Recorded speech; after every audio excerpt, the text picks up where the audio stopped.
Ayo Dosunmu has been with the Timberwolves for 9 games and they've won 7 of those games, including 5 in a row, and he already seems like such a massive upgrade for this team. Offensively, he's a tornado with his pace in transition and his seamless fit in the half court, and that's kind of been there from the moment he arrived. But lately we've started to see the defense, and that's going to be a real game changer for Minnesota if it stays this way. In the past 3 games especially, we've seen him slot into different roles with different defensive functions and do them all to a really high standard. And when you add that versatility to the pop he's given Minnesota's offense and their bench production as a whole, this trade deadline move looks better by the day. Last night against the Raptors, it was the best example of his pitbull point of attack defense that we've seen with Minnesota so far. The ability to get over screens, take the bump, and then swirl back in front of his man and beat him to the spot on the drive is something we don't see enough of on this team, with second efforts under screens and fast hands to cause turnovers on top of that. This was maybe the biggest theme of a pretty important win for Minnesota, and it seemed to enhance the rest of the defense around him.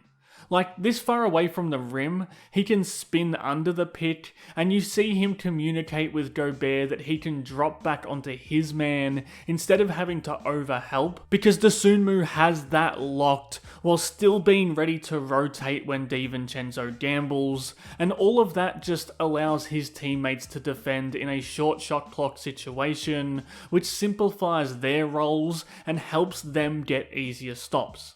What Minnesota doesn't want in these matchups is to force someone like Randall into a switch off his matchup, but forcing a turnover on a star player and getting Minnesota into early and effective offense going the other way is above and beyond expectations. And we're starting to see him do that more and more often lately.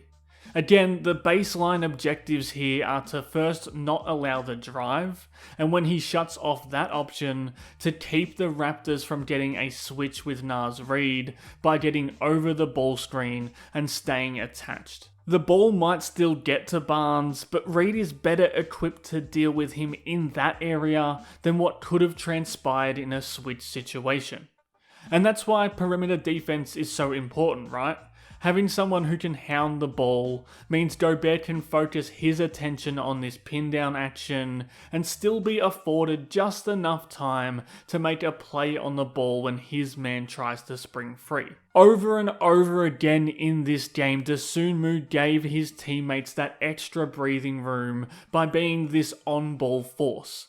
With Jaden McDaniels in foul trouble, they needed someone to step up and be the energy injector from a point of attack perspective, chase through screens, recover back to shooters, and keep Minnesota out of switches, because that's what the scheme required from him.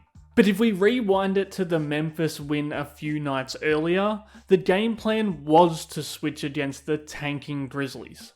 Sometimes that's just going to be a simple switch where Dosunmu follows the roll man and Minnesota live with their new matchups. That's, I think, what we kind of envision when we hear the word switch. The Grizzlies were playing super small, so Minnesota was happy cycling through their matchups, allowing Dosunmu and pretty much everyone else to guard any player on the floor, and then just rolling with the results of that.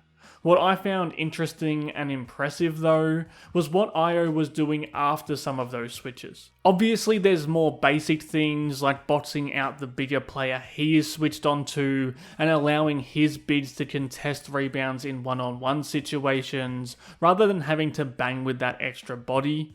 Again, that's just fundamentally sound things that are expected, but they're also underappreciated and often underutilized on this team.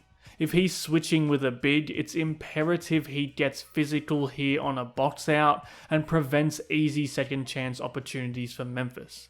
I'm not sure that needs to be overly praised, but it's worth at least pointing out and acknowledging, because those little things are still very important things within a scheme like this, because the game plan against a bad team can fall apart very quickly if they start racking up offensive rebounds.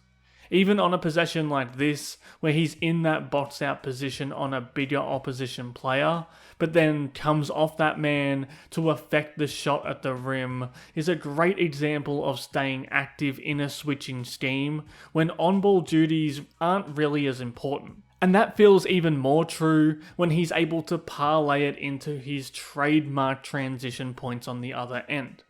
What really piqued my interest on these switch situations though was these scram handover type of off-ball switches. There's a lot of switching going on in this possession, but when Dosunmu switches onto the big and he rolls, he calls Randle to hand over, while Dosunmu jets out to Randle's man instead. What that does is keep Minnesota's biggest players closest to the rim, which is obviously what you want as a defense. He switches with Reed here, but then you see that he points out Jaden McDaniels to switch with him in the paint so he can go to the corner. And maybe Ty Jerome takes Reed off the bounce if it's Ayo there at the rim, but he chooses to take the pull-up three here instead of testing both Reed and McDaniels.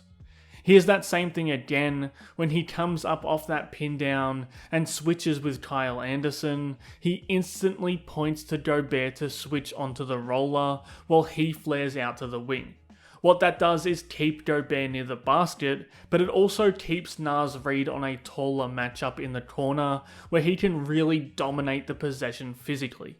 And look, sometimes that's not going to end in a missed shot, but it was impressive to see him taking the lead on this scheme and setting the tone for what was asked of him defensively in that game. And I think we saw some of that in the win against Denver as well, this time as an off-ball defender, who was tasked with more chasing around the cogs in Denver's motion offense around Jokic and staying attached to all of his passing outlets. With Jokic or Valanciunas on the floor, there's going to be multiple off-ball screens to deal with, there's going to be big-bodied moving screens, and there's going to be multiple actions within one possession. Again, he nailed the brief in this game, just like he did in the other two. It's not easy to stop Jokic and Jamal Murray, but beating Murray to his spot in that two-man game and bottling up his dribble at least gives his teammates a chance to recover and have a chance to defeat that two-man duo. With how unique the Joker is and how tough Murray is to cover himself, it's gotta be a disciplined defensive high-wire act to contain those two. That means stunting out at Jokic on the inverted pick and roll, then recovering back to Murray so you don't have a mismatch, and then dealing with Murray reversing right into a ball screen that demands a defender to get over it and stay attached. If you can do that, and then beat Denver going back the other way, that's really the only way you can contend with the best offense in the league. And there's going to be the rest of it there as well. The on-ball defense in general needs to be on point, and it was from Ayo in this game. He was aggressive with his ball pressure, willing to fight through those ball screens, and able to make life really difficult for Murray and Denver's other ball handlers. When he was completely off the ball, he was digging in to cover different players, then fanning back out to cut off passing lanes, all of those things that are required to do against Denver. When you throw in that Dosunmu's been a real weapon for Minnesota in upping their pace offensively and giving them another ball handler who can get to the rim, it feels like there's a real two-way X factor here for the huge games Minnesota is going to play over the coming months. If you want more breakdowns like this one, subscribe to Howls and Growls and drop a like or a comment to help the channel grow. Thanks again for watching.